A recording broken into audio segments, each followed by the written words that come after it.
I guess there are some signs of the business career, probably as early as where I started a bank in elementary school. Started a bank in elementary school? Wait, hold on. Well, wait till you hear the next part. Top leaders, meaningful conversation, actionable advice, bulldoze complacency, ignite inspiration, create impact. Produced by Southwestern Family of Companies. This is the Action Catalyst. Are you interested in advertising with the Action Catalyst? Our listeners could be hearing about your brand right here, right now. For details, shoot us an email at info@theactioncatalyst.com. Welcome to the Action Catalyst. This is your host, Adam Outland, and today we get to meet the amazing Atif Rafiq. He has been a C-suite leader at McDonald's, Volvo, and MGM, held roles at Yahoo, AOL, Audible, and Goldman Sachs. He's had a 25-year career spanning Silicon Valley and the Fortune 500, and he's developed innovative approaches to leadership and management. And in his book, Decision Sprint, The New Way to Innovate into the Unknown and Move from Strategy to Action, he describes a lot of these strategies. We'll unpack some of these lessons from the book and from his experience. Welcome to the program. Hello. If it's okay with you, Atif, I'd love to start way earlier in your career than even your bio suggests. I wanted to hear what is the makeup of this person who's had a very illustrious career in C-suite roles in their professional life. Where did this journey start for you? I mean, were you just fired up in high school about being a future executive? Well, if we want to roll all the way back, I guess there are some signs of the business career, probably as early as where I started a bank in elementary school and started a bank in elementary school. Wait, hold on. Well, wait till you hear the next part. It folded in a week. I didn't understand what compound interest was. My classmates did, and when they demanded, their interest back, then I folded and I had to borrow the money from my dad. So it was a whole scheme around, using the deposits to buy baseball cards and make some great profits, but it didn't turn out. In middle school, one of my teachers did, in a parent-teacher conference, asked my mom, well, what does his dad do for a living? Because he wrote this, every kid's writing about, things like wanting to be a movie producer and, an athlete. And he wrote a paper on the stock market. So what does his dad do? It turned out my dad was a small businessman. So that probably, through osmosis, you see a lot of things going on, because especially as a small business person, it's not like you leave the work at home. He probably brought it home on his phone calls. Probably the seeds were planted fairly early in my childhood. Nature or nurture, it's still an open question. Yeah. What were kind of the natural skills that were already being birthed? I mean, were you just great with people? Were you really numbers oriented? Well, often you don't know what they are till many years later, but you see the signs early. And I think it's probably product orientation, meaning what's the big idea? What's the next wave? What's sort of the next trend of product that, seems interesting and quite isn't mainstream, you know what I mean? And so seeing that need and then trying to do something about it. And that's probably where it took me, probably even 10 years into my career to realize, I'm actually somewhat good at that. So let me lean into that piece. As you're talking about this, a couple of the bullet points on your book, one of them was the exploration raises unanswered questions and considerations to get to the bottom of things, right? And maybe I read that differently, but what I saw in that is something about exploration means curiosity, right? It means asking questions and digging, not necessarily having the answers. Yeah. Well, I think there's really two interesting things that, you're kind of putting your finger on. One is that what entrepreneurs are really good at is conviction that comes from their vision. If you share that same idea with, 10 other people who are not entrepreneurs, you're likely to see those people have a lot more question marks than confidence, perhaps. You see enough. But for other people, it's still quite a bit of more questions than clarity. Now, putting it into sort of an organization, I think the power of questions has always struck me, because the interesting thing about questions is that they can be neutral. They can take you to be for the idea or against the idea. You just don't know. But if you approach them with curiosity, which is kind of an interest to sort of get to the bottom of it, be neutral about the whole thing, the story will probably speak for itself. And so in companies, what I've found is that there's really not a good way to take advantage of this thing because one, senior people, and the more senior you go, are expected to quote unquote know the answer. Because of the tenure in the company, they feel like they need to take a position, very quickly. Maybe teams feel like, if we don't know the answers, very upfront, then, are we really proving our worth?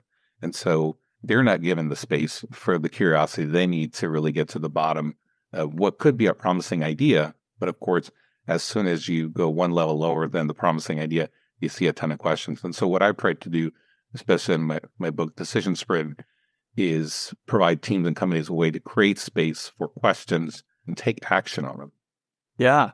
So did you feel that curiosity was an early driver for you? I mean, one of your primary careers that you talked about was Goldman and Sachs. Was it like curiosity that drove you to dig into that?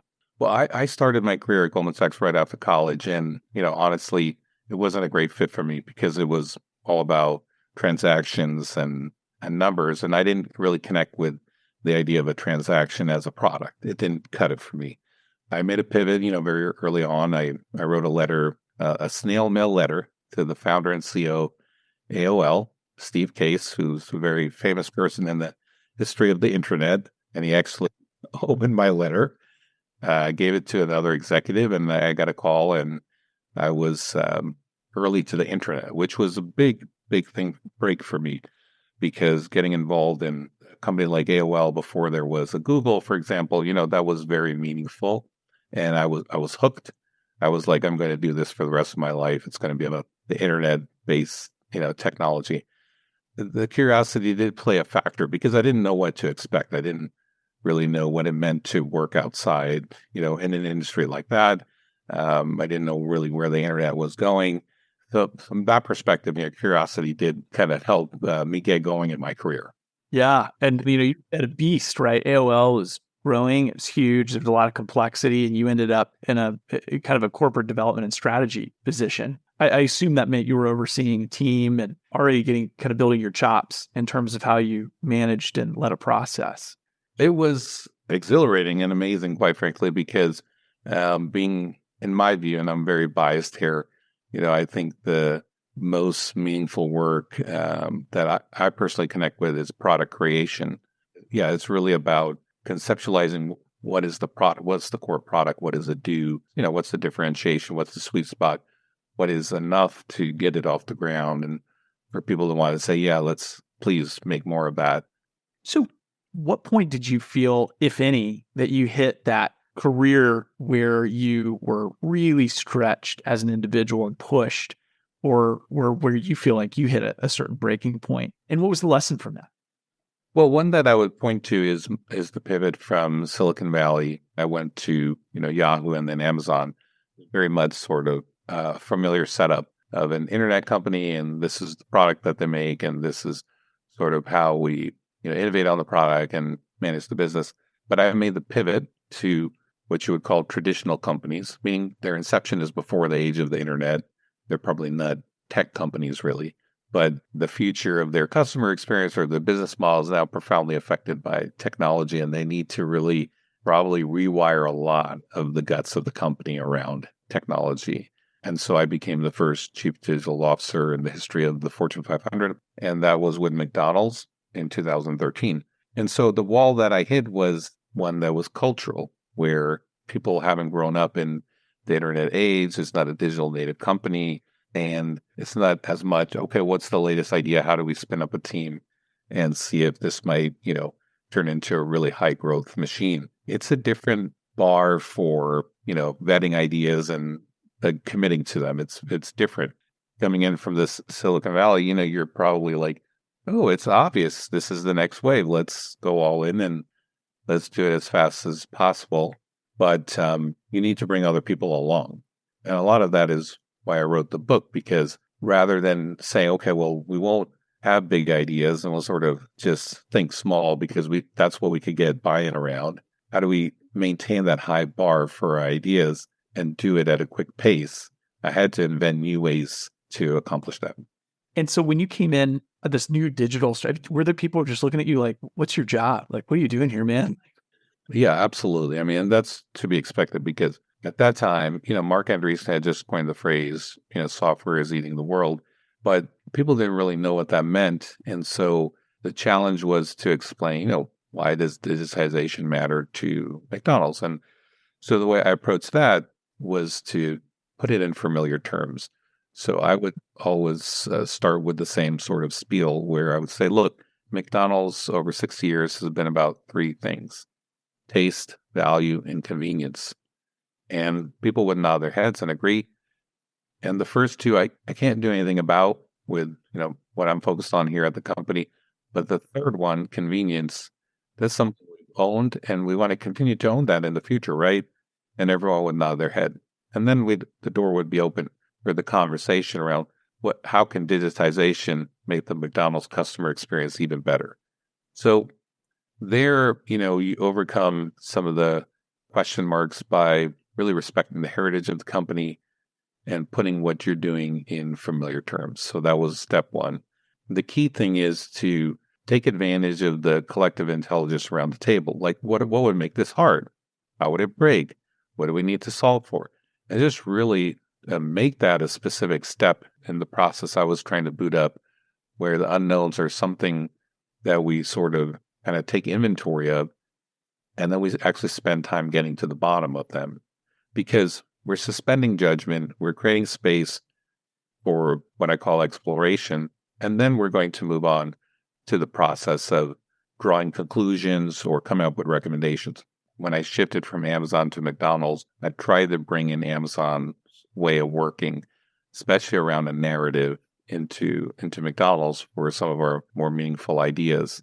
And I found that, obviously it works well at Amazon, and it's a culture where everything you're solving, whether it's an operational problem, a marketing problem, or, some type of product idea, has to be distilled into a document. It's a 6-page narrative, and it's essentially sort of an investigation of the idea. And I tried to bring that into McDonald's, and I couldn't make it work. It was more of a conversational environment, right? Like more like, let's have a meeting and talk about it. So I was even trying to get people comfortable with, here's a pen and draw it on the whiteboard, right? So it was that kind of situation. And, but I was trying different ways to kind of nudge people to think twice, to dig a little deeper, to sort of ask questions, suspend a little judgment until we can do the right fact finding. You know what I mean? Fast forward 5 or 6 years later, and then I started to say, wow, maybe there is a method for this.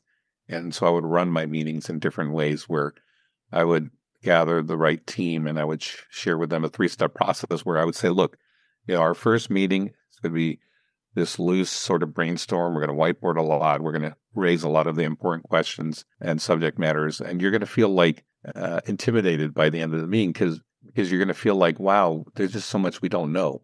But it's okay. I'm going to give you a week and you're going to come back and you're going to put something on the table after a week. And that's going to be our second meeting.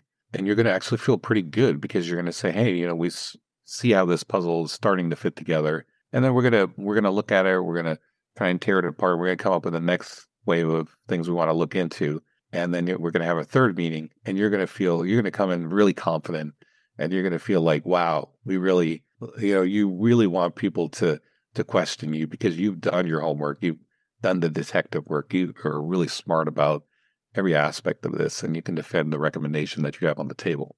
I've been in some of these, meetings as well where we're kind of trying to figure out the solution to a problem and, you're getting a group of partners together to throw things on a whiteboard and brainstorm and trying to get that puzzle sorted and figure out your priorities. When we've done that, there's some times where it's, like we all agree, right? But a lot of times there's people with different opinions. How do you navigate that? How do you sort through that when there is a big disagreement? The number one reason why that happens is what I call alignment before exploration. We have to say, well, how we, in my language, sort of built and run an exploration where we've surfaced the important considerations, especially the unknowns, and how we gotten to the bottom of them. And that can be done in as simple a form as an FAQ. And if the answer is no, we don't have a list of the most important questions, and we haven't given the responsible people, the opportunity to get to the bottom of those questions, then we're a little bit out of sequence. And this is the number one, problem, because we put too much expectation on a single meeting to do many things, to brainstorm, to explore, to get to the bottom of questions, to draw conclusions. That's just too much in one interaction, if that makes sense. And so you find using this process of brainstorm first, be patient, don't try and squeeze it all into one meeting. You can generally get the buy-in of the group along one aligned path through that process. So you play the role of investor advisor to a lot of different startups, or have, right? Including Headspace, SpaceX. I think I've heard of them, 23andMe. I mean, these are really successful companies, right? So you play this role, a little bit of an advisor now to a lot of these folks. My question for you is actually, kind of going back in time real quick. Who played that advisor role to you in your career that helped you formulate who you are today and your procedure and your approach to business? I would say that I am actually a compilation of a lot of different people. The way that my business career has unfolded is more where I noticed and observed something that I thought was very special, a gift in an individual leader. And I thought to myself, well, that would be a nice gift to have. And so how do I bring a little bit of this person into me? For me, it's been far less of here's one or two people who have consistently been there as mentors, so to speak, and more, learning in line to seeing how they're operating in the real environment and saying, wow, that is something to work towards.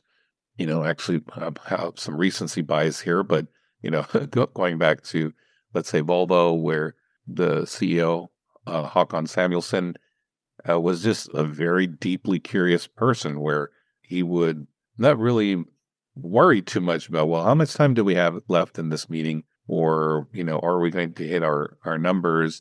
But more if there was an important curiosity that would kind of fill in the blank for him so he could understand things well enough. He did hesitate to ask those questions. So, curiosity from the former CEO of Volvo, a very important thing. Rolling back to the CEO of McDonald's, who was the CEO when I first joined, Don Thompson, just a charismatic person. It's very hard to be charismatic if you're not born that way.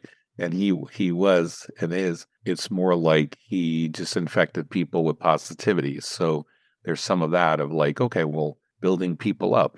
When I look at senior leaders at Amazon, I would say, well, this person really always asks sort of the right question. Like after hearing a fairly complex idea, putting their finger on sort of the one thing that would make or break the idea.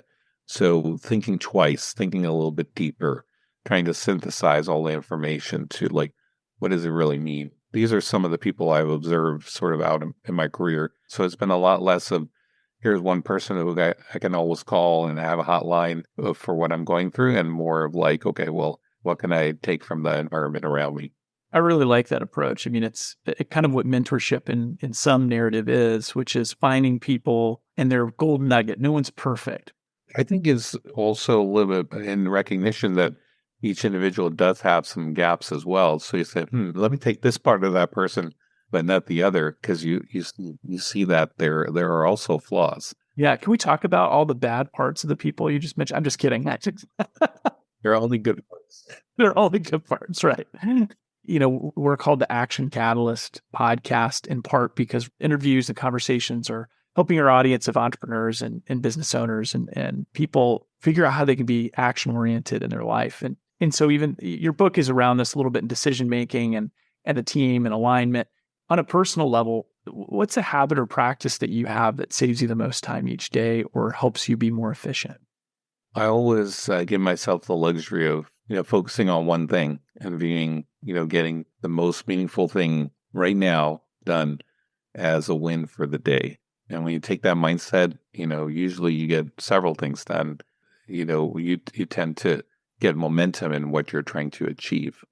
Yes. Figuring out what that one thing is.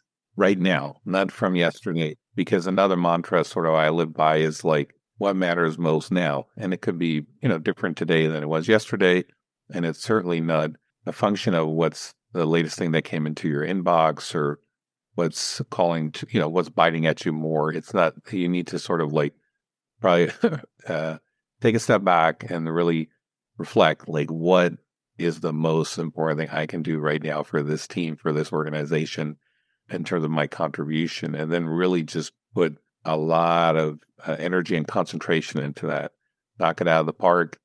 If you get that one thing done, it tends to create a lot of momentum because, let's say you're a leader, it probably unlocks a bunch of other people to go do their thing, creates a lot of clarity for them. If you're an individual contributor, it's still a huge contribution for your organization. It's something they probably need. And now that they have that, 3 other things can happen. But really, by distilling that, something really important gets out the door. I mean, if one thing important can get out the door over the course of an entire week, that's quite a bit of contribution.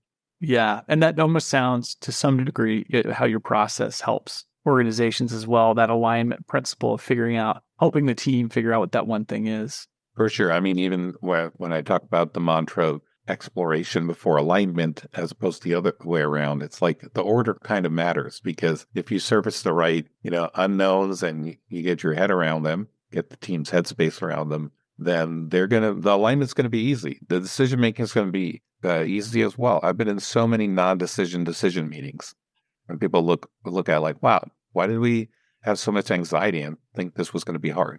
Well, they didn't really know that, in the weeks leading up to it, we were doing the work in the right order.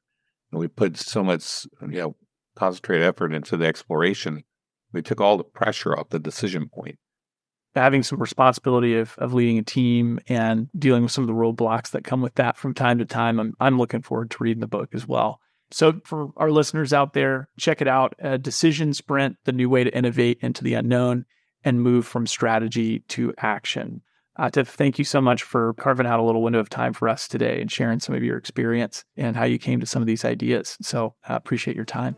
It's been a pleasure to join you, Adam. If you enjoy this podcast, please make sure to subscribe. And to stay updated on everything that the Action Catalyst is up to, make sure to follow us on Facebook and Instagram at Action Catalyst Podcast and on Twitter at Catalyst_Action. And thanks for listening.